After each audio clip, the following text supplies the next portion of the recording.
Polres Gianyar telah menetapkan 2 tersangka dalam kasus putusnya tali lift inklinator yang menewaskan 5 pegawai Ayutira Resort di Ubud Gianyar pada awal September 2023 lalu.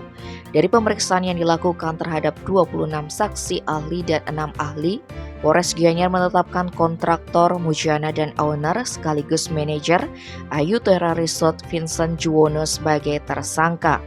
Lebih jauh, Kapolres Gianyar menyebut dari hasil penyelidikan, kontraktor Mujana ditetapkan sebagai tersangka karena tidak terdaftar sebagai tenaga ahli K3, inklinator, dan ekskavator.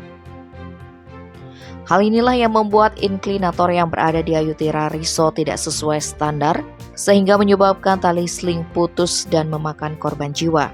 Selanjutnya, Vincent Juwono ditetapkan sebagai tersangka karena terbukti merancang dan menggunakan inklinator yang dibuat oleh tersangka Mujana dengan penggantian tali sling dari 3 menjadi 1 sling, tidak sesuai dengan ketentuan K3.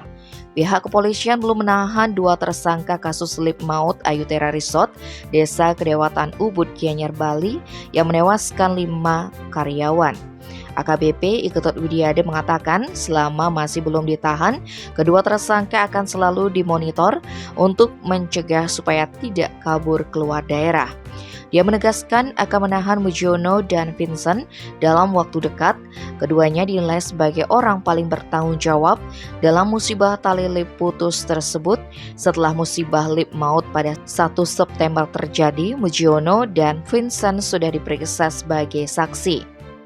Sementara itu, Kasat Reskrim Polres Gianyar AKP Aryo Seno Wimoko mengatakan surat pemanggilan keduanya segera dikirim untuk diperiksa sebagai tersangka yang rencananya diperiksa pada Jumat ini.